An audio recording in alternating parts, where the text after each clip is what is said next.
ನಮಸ್ತೆ ಎಲ್ರಿಗೂ. ನನ್ನ ಪ್ರೀತಿಯ ಹಿತೈಷಿಗಳಿಗೆ ಸಂಪ್ರೀತಿ ಟಿವಿಗೆ ಸ್ವಾಗತ. ಇವತ್ತಿನ ವಿಡಿಯೋ ನೋಡ್ಕೊಂಡು ಬರುವ.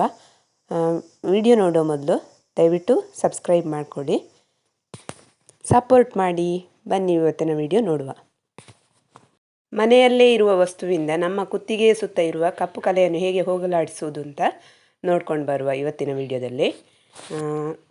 ಸಾಮಾನ್ಯವಾಗಿ ನಮ್ಮ ಮುಖದ ಬಗ್ಗೆ ನಾವು ಜಾಸ್ತಿ ಕಾಳಜಿ ವಹಿಸ್ತೇವೆ, ಆದರೆ ಕುತ್ತಿಗೆಯ ಭಾಗದತ್ತ ಅಷ್ಟಾಗಿ ಗಮನ ಹರಿಸುವುದಿಲ್ಲ.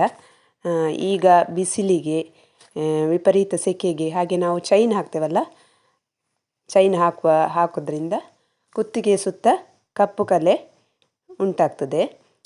ಸೂರ್ಯನ ಬಿಸಿಲಿನಿಂದ ಉಂಟಾಗುವ ಈ ಕಲೆಯನ್ನು ಹೈಪರ್ ಪಿಗ್ಮೆಂಟೇಷನ್ ಅಂತ ಹೇಳ್ತೇವೆ. ಇದಕ್ಕೆ ನಮ್ಮ ಮನೆಯಲ್ಲೇ ಸಿಗುವ ಕೆಲವು ವಸ್ತುಗಳಿಂದ ಪರಿಹಾರ ಕಂಡುಕೊಳ್ಬೋದು. ಅದು ಯಾವುದು ಅಂತ ನೋಡ್ಕೊಂಡು ಬರುವ. Tips number 1, aloe vera. ಸಾಮಾನ್ಯವಾಗಿ ಎಲ್ಲರ ಮನೆಯಲ್ಲೂ ಅಲೋವೆರಾ ಗಿಡ ಇರ್ತದೆ. ಇಲ್ಲಾಂದರೆ ಅಲೋವೆರಾ ಜೆಲ್ಲನ್ನು ಯೂಸ್ ಮಾಡಿ ಅದನ್ನು ಕುತ್ತಿಗೆಯ ಭಾಗಕ್ಕೆ, ಕಪ್ಪು ಇರುವ ಜಾಗಕ್ಕೆ ಹಚ್ಚಿ ಒಂದು 20 ನಿಮಿಷ ಹಾಗೆ ಬಿಡಬೇಕು.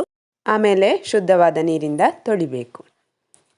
ಹಾಗೆ 2ನೇ ಟಿಪ್ಸ್, ಅಡುಗೆ ಸೋಡಾ. ಅಡುಗೆ ಸೋಡಾ ಹೇಗೆ ಯೂಸ್ ಮಾಡೋದು ಅಂದರೆ, 2 ಸ್ಪೂನ್ ಅಡುಗೆ ಸೋಡಾವನ್ನು ನೀರಿನಲ್ಲಿ ಮಿಕ್ಸ್ ಮಾಡಬೇಕು. ಅದನ್ನು ಕಪ್ಪಿರುವ ಭಾಗಕ್ಕೆ ಹಚ್ಚಬೇಕು. ಅದು ಒಣಗಿದ ನಂತರ ಅದನ್ನು ಸ್ಕ್ರಬ್ ಮಾಡಿ ತೆಗಿಬೇಕು. ನಾವು ಸ್ಕ್ರಬ್ ಮಾಡಿ ತೆಗೆದ ನಂತರ ತಣ್ಣೀರಿನಿಂದ ಚೆನ್ನಾಗಿ ತೊಳೆದು ಒರೆಸಿದ ನಂತರ ಸ್ಕಿನ್ನಿಗೆ ಮಾಯಿಶ್ಚರೈಸರ್ ಹಚ್ಚಿಕೊಳ್ಬೇಕು. ಇದು ಮಾತ್ರ ಮರಿಬಾರದು. ಇನ್ನು 3ನೇ ಟಿಪ್ಸ್ ನೋಡುವ. ಆಲೂಗಡ್ಡೆ ಜ್ಯೂಸ್, ಬಟಾಟೆ ಜ್ಯೂಸ್. ಆಲೂಗಡ್ಡೆಯಲ್ಲಿ ಬ್ಲೀಚಿಂಗ್ ಗುಣ ಇರ್ತದೆ. ಇದು ನಮ್ಮ ಸ್ಕಿನ್ನ ಟೋನನ್ನು ಲೈಟ್ ಮಾಡ್ತದೆ. ಆಲೂಗಡ್ಡೆಯನ್ನು ರಸ ತೆಗೆದು ಸಹ ಹಚ್ಚಿಕೊಳ್ಬೋದು, ಅಥವಾ ಇಡೀ ಆಲೂಗಡ್ಡೆಯನ್ನು ಕಟ್ ಮಾಡಿ ಅದನ್ನು ಉಜ್ಜಿಕೊಳ್ಬೋದು. ಈ ಕಪ್ಪಾದ ಭಾಗಕ್ಕೆ ಚೆನ್ನಾಗಿ ಉಜ್ಜಬೇಕು. ಅದು ಒಣಗಿದ ನಂತರ ಅದನ್ನು ಶುದ್ಧವಾದ ನೀರಿನಿಂದ ತೊಳಿಬೇಕು. ಹಾಗೆ 4ನೇ ಟಿಪ್ಸ್, ಕಡಲೆ ಹುಡಿ ನಮ್ಮ ಸ್ಕಿನ್ನನ್ನು ಸ್ಮೂತ್ ಮಾಡ್ತದೆ. ಈ ಕಡಲೆ ಹುಡಿಯೊಟ್ಟಿಗೆ ಲಿಂಬೆ ರಸ ಮತ್ತು ಜೇನುತುಪ್ಪ ಬೆರೆಸಿ ಮಿಕ್ಸ್ ಮಾಡಿ ಕುತ್ತಿಗೆಯ ಕಪ್ಪಾದ ಭಾಗಕ್ಕೆ ಹಚ್ಚಿ 15 ನಿಮಿಷ ಹಾಗೆ ಬಿಟ್ಟು ಆಮೇಲೆ ಶುದ್ಧವಾದ ನೀರಿಂದ ತೊಳಿಬೇಕು. ಆಗ ಸ್ಕಿನ್ ಲೈಟಾಗಿ ಕಾಣ್ತದೆ.